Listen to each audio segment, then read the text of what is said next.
previous section we talk about the primary structure. So we said that it is basically the nucleotide sequence. Now we are going to the secondary structure. Secondary structure is the spatial position of all the atoms of the nucleotides. All the atoms. Now we consider each and every atom in detail. So we give this secondary structure for the DNA a special name, that is a double helical structure.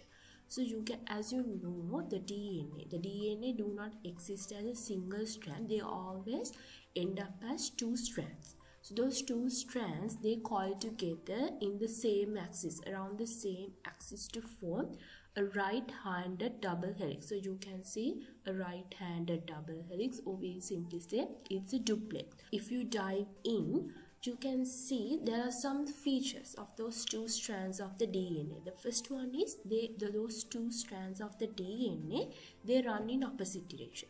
So you can see here, if you take one strand, this is 3' direction, and then this is the 5' direction. So that's a one direction of one strand.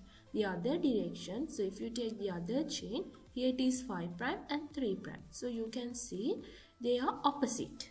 The two strands, they run in opposite direction, and as well as you can see they are not parallel, they are anti-parallel, and as well as they are not identical, we say they are complementary, right? And the other thing, in the previous section I told you that I will explain what is backbone. So you can see here in details that the bases, they are projected inwards in the duplex. This is the pentose sugar and the phosphates, which are bonded together by phosphodiester bond. So you can see it is kind of a backbone. So that's why we call the sugar phosphate backbone on the outside and the bases on the inside. And that is the definition of the backbone. And we say that this phosphate sugar backbone is hydrophilic, which is hydrophilic means it is water loving, that it means it can interact with water, and those bases, they are kind of protected with the backbone. Therefore they are lie inside, and these are kind of hydrophobic. That's something to remember. And the base interactions, so we call those bases as Watson and Crick base pair. The two strands of the DNA, they are stabilized by the base interactions. So bases, you can see cytosine, thymine, guanine and adenine.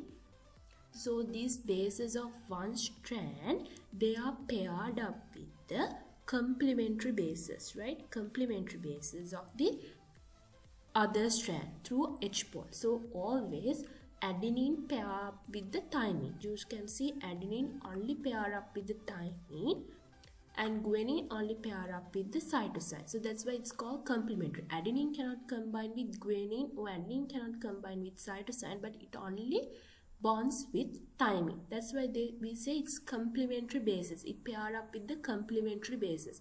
Another feature is adenine and thymine interaction. 2 H bonds are involved for the pairing up process, and for the guanine and cytosine pairing up, 3 H bonds are involved. And that is another feature that you have to remember. So these adjacent base pairings, they kind of provide the stability for the duplex, for the DNA structure.